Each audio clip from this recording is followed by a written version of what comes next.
কচুর শাক আপনাদের কার কার ভাল লাগে? আমার তো ভীষণ ভালো লাগে। তাই আজ আমি কচুর শাক রেসিপিটি আপনাদের সাথে শেয়ার করছি।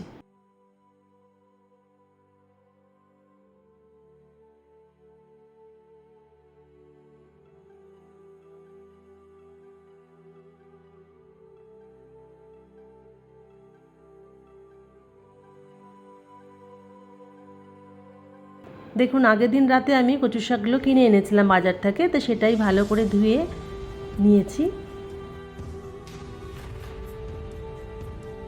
এবারে আমি কড়াইয়ের মধ্যে এগুলোকে দিয়ে সেদ্ধ করে নেব।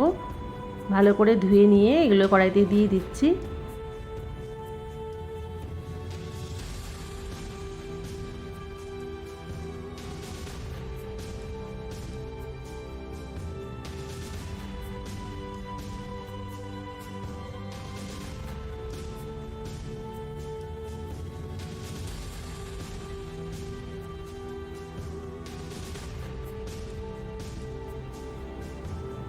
তো দেখুন, সব কচুর শাক আমি কড়াইতে দিয়ে দিয়েছি। এবার সামান্য পরিমাণে লবণ দিয়ে দিলাম।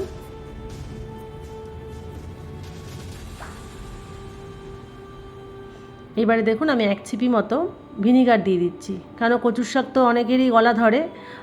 হাতেও যে আমি ধরেছি না, আমার হাতটাও কুটকুট করছে।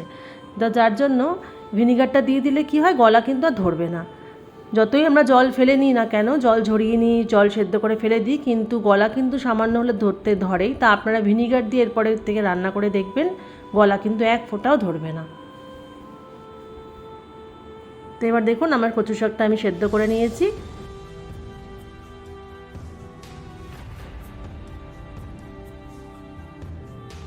এবার এটাকে ছেঁকে নিচ্ছি, ভালো করে জলটাকে ঝরিয়ে নেব।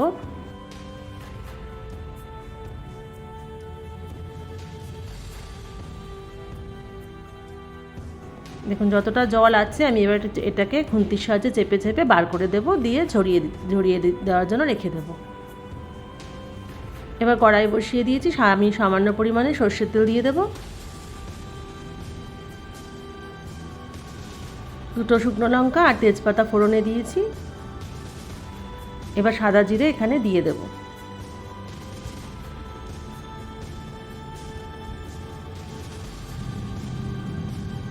ফোড়নটা আমার হয়ে গেলে পরে আমি আগের দিন রাত্রেবেলা ছোলা ভিজিয়ে রেখেছিলাম, তো সেটাই সেদ্ধ করে রেখেছিলাম।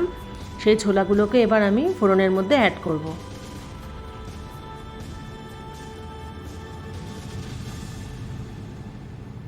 ছোলাগুলোকে এবার দিয়ে দিলাম ফোড়নের মধ্যে। এবার সামান্য পরিমাণ নাড়াচাড়া করে নিতে হবে।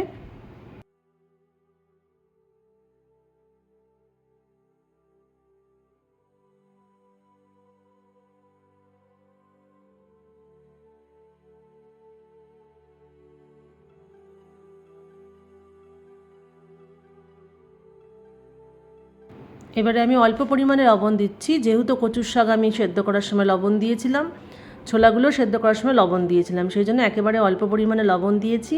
সামান্য পরিমাণে হলুদ গুঁড়ো দিয়ে দিলাম।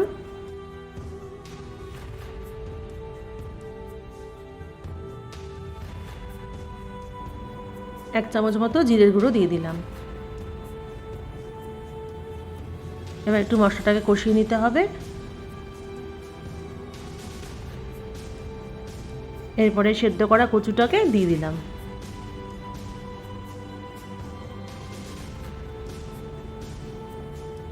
এবার এটাকে ভালো করে ধৈর্য ধরে একদম লো ফ্লেম করে অনেকক্ষণ ধরে এটাকে কষাতে হবে। যত ভালো করে আপনারা কষাবেন তত কিন্তু টেস্টটা বাড়ে কচুর শাকের। এটা আমি অনেকক্ষণ 10-15 মিনিট ধরে এটাকে কিন্তু কড়াইয়ের মধ্যে কষিয়েছি। অনেকে অনেকভাবে কচুর শাক করে থাকেন, তা আমি এটা একদম সম্পূর্ণ নিরামিষভাবে ছোলা দিয়ে করলাম। এই ছোলা দিয়ে কচুর শাকটা খেতে আমার ভীষণ ভালো লাগে।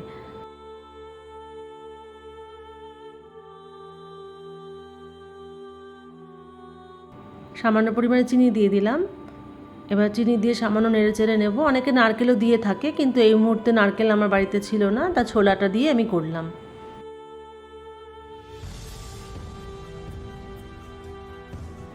কচুর শাক থাকলে আর ভাতে আর কিছু লাগে না, কচুর শাক দিয়েই ভাত খাওয়া হয়ে যায়, এতটাই ভালো লাগে কচুর শাক খেতে। অনেকে গলা ধরার ভয় খান না, কিন্তু তারা কিন্তু অবশ্যই আমি যে বললাম ভিনিগারটা দিয়ে সেদ্ধ করার সময় দিয়ে দেবেন, তাহলে কিন্তু একেবারেই আপনাদের গলা ধরবে না, আপনাদেরকে শেষে লেবুও খেতে হবে না। দেখুন কচু শাকটা আমার রান্না হয়ে গেছে।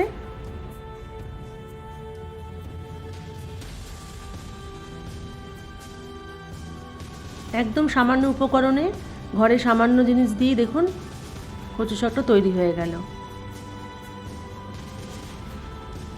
এবারে আমি এটাকে নামিয়ে নিচ্ছি।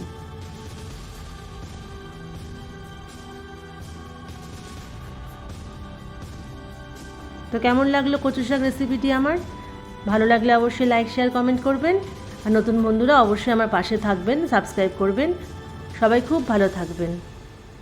সবাইকে অসংখ্য ধন্যবাদ ভিডিওটি দেখার জন্য।